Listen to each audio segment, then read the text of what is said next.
Isang mapagpalang araw po sa ating lahat. Welcome to my YouTube channel. This is DJ Master. Andito po tayo ngayon sa Antipolo City. Okay, gusto ko lang kayong bigyan ng update. Yung matagal na natin hinihintay, yung laban between kay Naoya Inoue versus Janriel Casimiro. Itong Naoya Inoue versus Janriel Casimiro was a highly anticipated bantamweight unification fight scheduled for April 25, 2020 at Mandalay Bay, Las Vegas, but it was cancelled due to the COVID-19 pandemic and never rescheduled. The rivalry is defined by Casimiro mocking Inoue as a Japanese turtle. So talaga nilalait ni Casimiro si Naoya na hindi rin siya naniniwala na ang tawag sa kanya ay the monster, kundi Japanese turtle.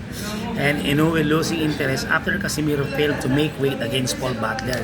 So supposed to be kasi yung maglalaban dapat si Casimiro at si Paul Butler. Kasi kung sino man nanalo ron, yun dapat ang lalabanan ni Naoya Inoue. Ang problema, hindi nga na-meet ni Casimiro yung kanyang weight limit. Ayun ang naging problema. Kasi ang isang problema talaga ni Casimiro, ilang beses na nangyari, nagkakaproblema siya sa timbang. So ito po yung ating i-analyze ngayon. Pag-aaralan natin, bibigyan ko kayo ng konting background sa dalawa. So ayan po, no? So mga ka-DJ, bibigyan ko kayo ng konting background. Ang record ni Janriel Casimiro ay meron siyang 35 wins, 24 KOs po. May 5 talo, 1 draw. Samantalang si Naoya Inoue naman, meron siyang 32 wins, walang talo, perfect po, at meron siyang 27 knockouts. So mga DJ, panoorin natin yung mga video clips na nakuha natin, yung kanilang latest trading ng dalawang mandirigma na ito. Ito po siya, panoorin po natin.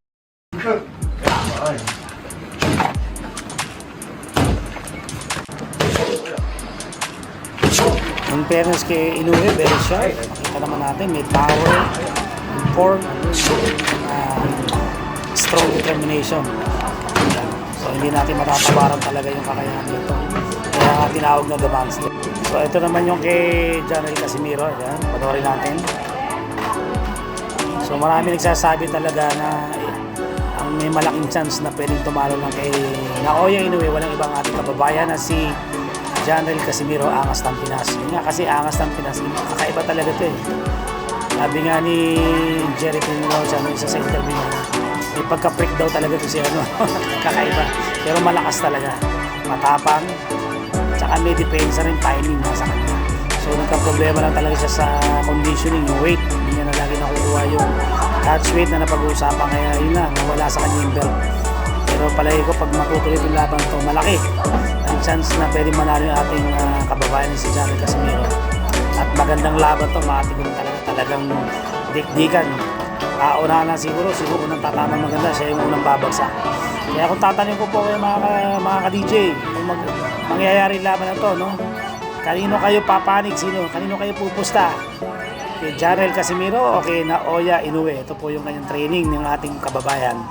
So talagang hindi rin magtatanggi na may talagang angking lakas, speed, timing, at yung kanyang yung tapang talaga. Hindi matatawaran na ito. Talagang sabi nga ni nung isang trainer niya, yung Team Pacquiao na umawak sa kanya, na hindi niya nire-respeto yung kalaban. Pag hindi mo raw nire-respeto, talagang mananalo ka. Hindi siya natatakot talaga. Kita niyo naman yung anghang, yung lakas. Marami nagsasabi nga yung lakas na pag bumitaw si Janriel Casimiro ay pang lightweight talaga o pang welterweight pa nga eh. So kaya panoorin po natin.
So, nakatakdang lumaban ang ating kababayan na si Janel Casimiro versus sa Luis Neri, at samantalang si Inoue Inoue kay Nakatani. So, kung sino yung mananalo sa labanang ito, alam mo, nanalo si Janel Casimiro at nanalo naman si Naoya Inoue, ay posibleng sila na susunod maglalaban. Kaya kung tatanungin ko po kayo, kung magkalaban itong dalawa, sino ang pipiliin nyo? Kanino kayo pupusta? Kay Janel Casimiro o kay The Monster Naoya Inoue? Hanggang sa muli, ito po si DJ Masa nagsasabing laban lang. God bless you. See you in my next vlog. Bye.